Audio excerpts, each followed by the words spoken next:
అంటే స్వయంభూవంగా వెలిసినటువంటి ఆ నగరేశ్వరుని దీవెనలు మనం అందుకోవాలి అని. జై భలో వాసవి మాతాకి శరణమని చెప్పండి, శరణమని చెప్పండి, వాసవి మాతకు శరణమని చెప్పండి, వాసవి మాతకి శరణమని చెప్పండి, కుసుమాంబ పుత్రికకు శరణమని చెప్పండి, కుసుమాంబ పుత్రికకు శరణమని చెప్పండి, పెళ్లి కుల గోత్రినికి శరణమని చెప్పండి, పెళ్లి కుల గోత్రినికి శరణమని చెప్పండి, శరణమని చెప్పండి, శరణమని చెప్పండి, వాసవి మాతకు శరణమని చెప్పండి, శ్రీచక్రవాసినికి శరణమని చెప్పండి, శ్రీచక్రవాసినికి శరణమని చెప్పండి, అహింసా బోధినికి శరణమని చెప్పండి, అహింసా బోధినికి శరణమని చెప్పండి, విరూపాక్ష సోదరికి శరణమని చెప్పండి, విరూపాక్ష సోదరికి శరణమని చెప్పండి, ఆర్యవైశ్య దేవికి శరణమని చెప్పండి, శరణమని చెప్పండి, శరణమని చెప్పండి, వాసవి మాతకు శరణమని చెప్పండి, వాసవి మాతకు శరణమని చెప్పండి, జై భలో వాసవి మాతాకి. ఆ విధంగా ఆ అమ్మవారు వరం ఇవ్వడంతో ఆ కలియుగంలో నేను మీ ఇంట జన్మిస్తాను అని వరం ఇచ్చింది కనుకనే ఆ నాటి అంటే ఒకనాటి దక్ష ప్రజాపతి, ఆ తర్వాత పర్వతరాజు, ఆ తర్వాత ధర్మనందుడుగా ఉన్నటువంటి వారే ఈ యుగంలో ఈ కుసుమ శ్రేష్ఠిగా అవతారం తీసుకున్నారు. మరి ఎంతో మంది ఉన్నారు అక్కడ పెనుగొండలు, ఎంతో మంది దంపతులు ఉన్నారు, ఎంతో మంది గోత్రీకులు. అప్పుడు 714 గోత్రీకులు ఉండేటువంటి వారు. అంతమంది గోత్రీకుల్లో మరి కుసుమాంబ గారి కుసుమపుత్రికే ఎందుకు కుసుమపుత్రిగానే ఆమె ఎందుకు జన్మించింది అంటే వారు చేసుకున్న తప ఫలితంగానే. ఎంతో గొప్పదైనటువంటి వంశం కుసుమశ్రేష్ఠి గారి గొప్ప వంశం. ఎంత గొప్ప వంశం అంటే ప్రతి ఒక్కరూ కూడా వారి యొక్క స్టోరీలు చేత వాళ్ళు చెప్తే మనకి ఎంతో ఉంటుంది చరిత్ర. అలాగా అంటే మొట్టమొదట మన ఆర్యవైశ్య గురువు ఎవరు? ఊద్వాహుడు పితామహుడు. ఆర్యవైశ్య పితామహుడు ఊద్వాహుడు.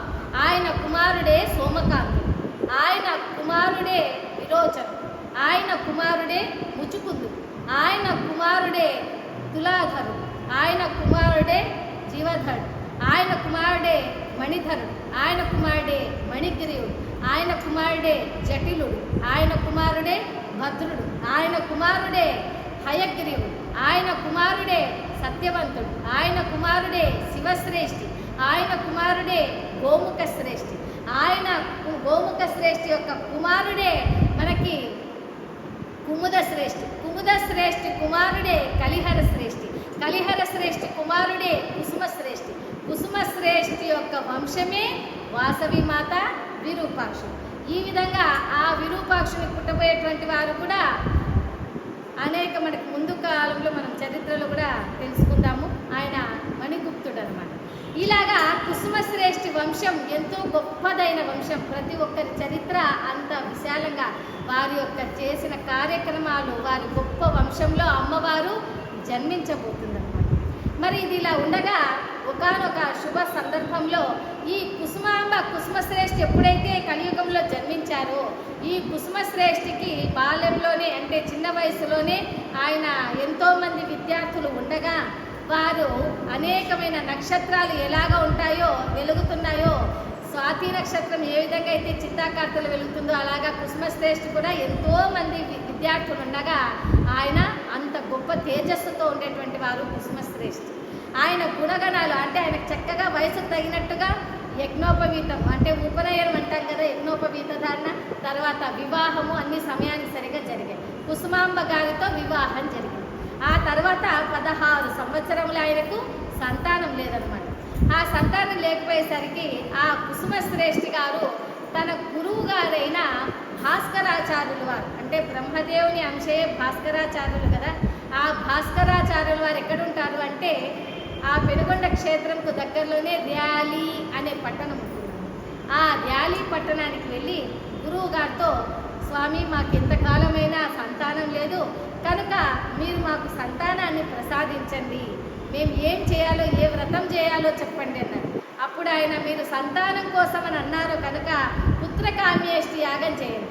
ఒకానొకప్పుడు దశరథ మహారాజు పుత్రకామ్యేష్టి చేస్తే రామ లక్ష్మణ భర్త శత్రుఘ్నులు ఏ విధంగా అయితే జన్మించారో, ద్రుపదుడు పుత్రకామ్యేష్టి చేస్తే ద్రుపదుడు ద్రౌపది జన్మించారు, అలాగే జనక మహారాజు ఏ విధంగా అయితే పుత్రకామ్యేష్టి చేస్తే జానకీమాత జన్మించిందో అలాగే మీరు కూడా పుత్రకామ్యేష్టిని ఆచరించండి, మీకు సంతానం కలుగుతుంది అని.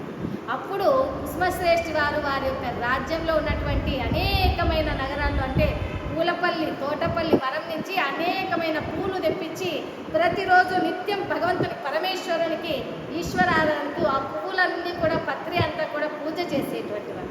మనము పువ్వులు మాలగా కడితే ఏమంటామమ్మా? పూలమాల అంటాం. అదే దళములు మాలగా కడితే ఏమంటాం? దళమాల అంటాం. అదే పువ్వులు దళాలు కలిపి మాలగా కడితే ఏమంటాము? కుసుమాలలు అంటాం. కనుక వారు ప్రతి నిత్యం కూడా పువ్వులు దళములు, పువ్వులు పత్రి రెండు కలిపి కుసుమాలలు వారి యొక్క మేడకు ప్రతి గుమ్మానికి అలంకరించేవారు. అందుకనే ఎక్కడి నుంచి అయినా వేరే రాజ్యం నుంచి వచ్చినటువంటి వారు, అయ్యా ఇక్కడ రాజ్యం ఎక్కడుంది, చక్రవర్తి గారు ఎక్కడున్నారు, భవనం ఎక్కడ చక్రవర్తిది అంటే అదిగదిగో అక్కడ కనిపిస్తుందే, కుసుమాలలు పెట్టారే, కుసుమాలలు అలంకరింపజేశారే, అదే కుసుమశ్రేష్ఠి గారి భవనం, అదే కుసుమశ్రేష్ఠి కుసుమాంబ గారి భవనం అంటూ వారికి కుసుమశ్రేష్ఠి కుసుమాంబ అనేటువంటి పేర్లు వచ్చాయి. అయితే వీరి యొక్క అసలు పేర్లు ఏమిటి అని అంటే, వీరి ఎప్పుడైతే మరి వీరికి ఆ అమ్మవారు జన్మిస్తుందో అప్పుడు నేను తెలియచేస్తాను మీకు. అంటే కుసుమశ్రేష్ఠి కుసుమాంబ అనే పేర్లు ఏ విధంగా వచ్చినాయని. ఇంత గొప్ప వంశంలో జన్మించబోతోంది ఆ అమ్మవారు. అలాగే మనకి ఎప్పుడైతే ఈ కుసుమశ్రేష్ఠి గారు 18 రాజ్యాలను ప్రభువుగా చేసి 18 రాజ్యాలకు పట్టణాలుగా ఉన్నారు. అంటే ఎప్పుడైతే మనం ద్వాపరయుగం వచ్చేసామో అంటే ద్వాపరయుగం నుంచి కలియుగం వచ్చేటప్పటికి ఆర్యవైశ్యులందరూ కూడా కృతయుగం నుంచి వెళ్ళి వచ్చిన వాళ్ళు ఉన్నారో వాళ్ళందరి కోసం ఎప్పుడైతే భూలోకానికి వస్తున్నారో ఆ త్రిమూర్తులంతా కూడా మన కోసం ఇప్పుడు 18 నగరాలను నిర్మాణం చేయించారు ప్రభువులు. పెనుగొండ క్షేత్రానికి దగ్గరలో ఉన్నటువంటి 18 నగరాలు, ఆ 18 నగరాల్లో ఉన్నటువంటి వారే ఈ 18 నగరాలు, అష్టాదశ నగరాల్లో ఉండేటువంటి వారినే ఈ 18 నగరాల్లో ఉన్నారు. అందుకనే వాళ్ళకి నగరులు అనే పేరు వచ్చింది. మన ఆర్యవైశ్యులకు ఎన్నో పేర్లు ఉన్నాయండి అనేక యుగాల నుంచి. అయితే మొట్టమొదటి పేరు ఏమిటి మనకు ఆర్యవైశ్యులకు అంటే ఊరుజులు. ఎందుకంటే భగవంతుని విరాట్ స్వరూపం నుంచి ఊరుజుల నుంచి అంటే తొడల నుంచి జన్మించారు కనుక ఊరుజులు అన్నారు. ఏమిటిది మనం చెప్పుకోవడానికి ఏమైనా బాగుందా? ఊరుజులు అంటే భగవంతుని అంటే విష్ణుదేవిని నాభి కమలం నుంచి జన్మించిన వాడు బ్రహ్మదేవుడు అని చెప్పుకునే బాగుంది. అలాగే మనం కూడా ఏ సహస్రారం నుంచినో అలా అయితే చెప్పుకునే బాగుండు కదా అనుకుంటే చూడండి, ఎప్పుడైనా కూడా మనిషి చక్కగా నడవాలి అనుకుంటే వారి యొక్క కాళ్ళు ప్రధానమా శిరస్సు ప్రధానమా కాదు, వారి తొడలు చక్కగా ఉంటే వాళ్ళ నడవడిక చక్కగా ఉంటుంది. అలాగే ప్రతి ఒక్క గ్రామంలో కూడా ఆర్యవైశ్యులు ఉండడం వల్ల వీరు చేసే సేవా కార్యక్రమాల వల్ల వీరికి ఆదర్శప్రాయంగా ఉంటూ మిగతా కులాల వాళ్ళంతా కూడా వీళ్ళ ఆధ్వర్యంలో నడుస్తుంటారు. కనుకనే ఎంతో గొప్పగా ఈనాటికి పూజించబడుతున్నారు. ఎంత పెద్ద నగరమైనా కూడా కళా విహీనంగా ఉంటుంది ఆర్యవైశ్యులు లేకపోతే. అదే ఆర్యవైశ్యులు ఆర్యవైశ్యులు ఉండడం వలన కళా కాంతులతో ఉంటుంది. చిన్న నగరమైన కొంతమంది ఆర్యవైశ్యులు ఉన్నప్పటికీ ఆ గ్రామం చాలా కళకళలాడుతూ ఉంటుంది. అందుకనే మనకి ఈ 18 నగరాలను నిర్మించారు ఆ చక్రవర్తులు. మరి మనం ఎప్పుడైనా పెనుగొండ క్షేత్రం చూసినప్పుడు పెనుగొండ ఒక్కటే కాకుండా పెనుగొండకు చుట్టూ ఉన్నటువంటి 18 క్షేత్రాలు, ఆ 18 క్షేత్రాలను కూడా మనం కూడా చూస్తూ ఉండడంతో అష్టాదశ శక్తిపీఠాలను దర్శిస్తే మనకి ఎంత పుణ్యం వస్తుందో, అలాగే ద్వాదశ జ్యోతిర్లింగాలను దర్శిస్తే మనకి ఎంత పుణ్యం వస్తుందో, అలాగే ఈ 18 క్షేత్రాలను దర్శిస్తే కూడా మనకు అంత పుణ్యం వస్తుంది. ఎందుకంటే 18 క్షేత్రాలను మయబ్రహ్మ నిర్మాణం చేశారు. మయబ్రహ్మ అంటే ఎవరు? బ్రహ్మదేవుని యొక్క మనుమడు మయబ్రహ్మ. ఆయనకి 5 ముఖాలు ఉంటాయి. మయబ్రహ్మ, మనుబ్రహ్మ, త్వష్టబ్రహ్మ, శిల్పజ్ఞ బ్రహ్మ, శస్తజ్ఞ బ్రహ్మ. ఇలా 5 ముఖాలు ఉంటాయి ఆ మయబ్రహ్మకి. అంటే ఆయన ఒక్కసారి ఇలా చూస్తే చాలు, ఆయన ఒక్కొక్క ముఖంతో మయబ్రహ్మ అని అన్నారనుకోండి, ఆయన తాపి సిమెంట్ పని చేసేటువంటి పనులన్నీ జరిగిపోతుంటాయి. అదే మనుబ్రహ్మ అంటే చరవాస్తు, స్థిరవాస్తు, వాస్తు తెలిపేటువంటి వారు మనుబ్రహ్మ. అలాగే త్వష్టజ్ఞ బ్రహ్మ అంటే చెక్క పని, డోర్స్, విండోస్ ఇవన్నీ చేస్తారు కదా, వాళ్ళను త్వష్టజ్ఞ బ్రహ్మ అని అంటారు. అలాగే ఈ మనుబ్రహ్మ ఇలా ఇన్ని ఆయన చేశారు నిర్మాణం అంటే అది ఎంతో గొప్పగా ఉంటుంది. శ్రీకృష్ణ పరమాత్మునికి ద్వారకా నగరాన్ని నిర్మించిన వారు ఎవరు అంటే మయబ్రహ్మ. అలాగా అనేక మంది కౌరవులకు వయసభను, అలాగే పాండవులకు, అంతేకాకుండా మనకి అనేకమైనటువంటి దేవతలకందరికీ కూడా ఆయనే నిర్మింపచేశారు. లంకా నగరాన్ని నిర్మింపచేసింది కూడా ఈ మయబ్రహ్మని. దుర్గాదేవికి 18 చేతులు ఉన్నాయి, 18 బాహువుల్లో ఉండేటువంటి ఆయుధాలను ఆయన సృష్టించింది కూడా ఆ మయబ్రహ్మని. ఇప్పుడు సూర్యగోళం ఇంత గుండ్రుగా ఉంది కదా మనకి, మరి అటువంటి గుండ్రంగా ఆయన స్థానపట్టిన వారు ఎవరు అంటే మయబ్రహ్మని. ఈ విధంగా మయబ్రహ్మ గారు ఎంతో చక్కగా ఆయన నిర్మాణాలు చేసేటువంటి వారు. అలాగా ఈ మయబ్రహ్మ 18 పట్టణాలను నిర్మాణం చేయమని త్రిమూర్తులు చెప్పగానే మయబ్రహ్మ భూలోకానికి వచ్చి సముద్రం దగ్గరకు వచ్చి సముద్రం దగ్గరంతా చూశారు, ఎక్కడ స్థలం దొరుకుతుందా అని 2 సార్లు దేశమంతా తిరిగి ఆ పెనుగొండ క్షేత్రానికి దగ్గరలో ఉన్నటువంటి ఆ సముద్ర తీరాల్లో సముద్ర జలాన్ని, సముద్రుణ్ణి వేడుకోగా ఆ జలమంతా వెనక్కి తీసుకోగా అప్పుడు అక్కడ ఎప్పుడో క్షీరసాగర సమయం అంటే దేవతలు రాక్షసులు కలిపి క్షీరసాగర మదనం చేశారు కదా, అప్పుడు విష్ణువే మనకి కూర్మ అవతారంలో జన్మించినారు కనుక శ్రీకూర్మంగా అక్కడ ఉన్నటువంటి తాబేలు అలాగే ఉంది. దేవతలు రాక్షసులేమో వచ్చిన అమృతాన్ని పంచుకునేశారు. ఆ తర్వాత అక్కడ ఆ కవ్వంగా పెట్టి చిలికిన మందర పర్వతం కింద నీటిలో మునిగిపోకుండా ఎప్పుడైతే ఈ మందర పర్వతాన్ని నిలబెట్టడానికి కూర్మ రూపాన్ని ధరించాడో పరమేశ్వరుడు ఆ భగవంతుడు, అప్పుడు ఆ కూర్మం అక్కడనే ఉందన్నమాట. ఎప్పుడైతే ఈ సముద్ర జలమంతా లోపలికి తీసుకుందో అప్పుడు మనకు అక్కడ కూర్మం కనిపించగానే అక్కడ ఒక ప్రతిష్ఠ చేసి శ్రీకూర్మం అని పేరు పెట్టారనమాట. శ్రీకూర్మ నాదేశ్వర స్వామి అని నామకరణం చేశారు. అదే ఈనాటికి మనం శ్రీకూర్మంగా పిలుస్తున్నాం. మనకు పెనుగొండ క్షేత్రంలో దగ్గరలోనే ఉంది. అక్కడ ఎవరైనా కూడా ఆ శ్రీకూర్మాన్ని దర్శించితే ఆ శ్రీకూర్మంకి లేపనం చేసినటువంటి గంధం తీసుకొచ్చి మన ఇంటిలో చల్లామనుకోండి, ఏ వాస్తు దోషాలు లేకుండా హాయిగా ఉంటారు భక్తులు. ఆ తర్వాత శ్రీ సూర్యనారాయణ స్వామిని ప్రతిష్ఠింపజేసి ఆ ఊరికి హర్షవిల్లి అని నామకరణం చేశారు. ఎందుకంటే సూర్యుని యొక్క కిరణాలు భూమికి ఎంత సమయంలో పడతాయో ఆ కొంచెం సమయంలోనే మయబ్రహ్మ 18 నగరాలను నిర్మాణం చేశారు ఆర్యవైశ్యుల కోసం. కనుక సూర్యనారాయణ స్వామికి అక్కడ చేశారు కనుక సూర్య భగవంతుడు ఆహా నేను ఎంతో పరోక్షంగా సహాయం చేసినప్పటికీ నన్ను ఇక్కడ ప్రతిష్ఠింపజేశారని సంతోషాన్ని వ్యక్తం చేశాడు.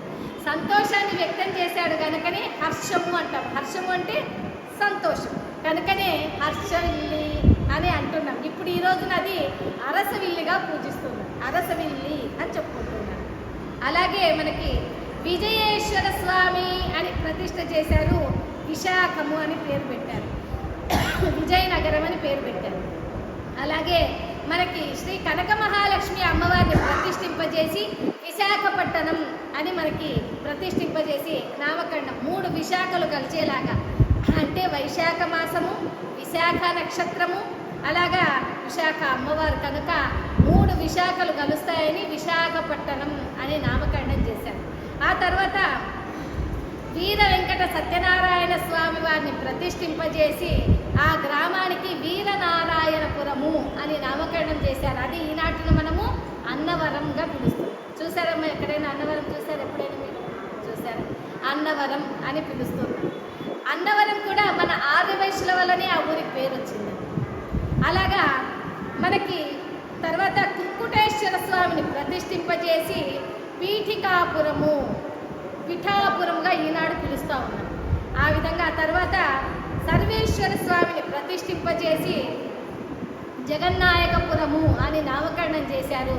అది ఈ రోజుకి జగన్నాయకపురంగానే పిలుస్తూ ఉన్నారు. ఆ తర్వాత శనేశ్వర స్వామిని ప్రతిష్ఠింపజేసి మందగమనపురము అని నామకరణం చేశారు. అది ఈ రోజున మందపల్లిగా పిలుస్తూ ఉన్నాం.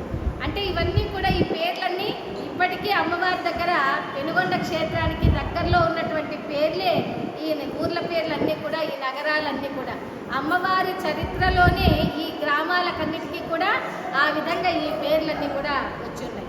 ఆ తర్వాత జగన్మోహన స్వామిని ప్రతిష్ఠింపజేసి ర్యాలీ అని నామకరణం చేశారు. ఈ జగన్మోహన స్వామి విశేషం ఏమిటి అని అంటే, ఒకే శిలా విగ్రహానికి ముందు వైపునేమో స్వామివారు, వెనుక వైపునేమో అమ్మవారిని ప్రతిష్ఠింపజేశారు కనుక ఈ గ్రామానికి ర్యాలీ అని పిలుస్తున్నారు. ఒక విశేషం ఏమిటంటే, అమ్మవారి గురువుగారైన భాస్కరాచార్యుల వారు ఉండేటువంటి గ్రామం కూడా ఆ ర్యాలీని. ఈ ర్యాలీ అని ఎందుకు వచ్చింది ఈ గ్రామానికి అని అంటే, ఈ విష్ణువు ఎప్పుడైతే మోహిని అవతారంగా ఉన్నాడో ఆ అమృతాన్ని పంచేటప్పుడు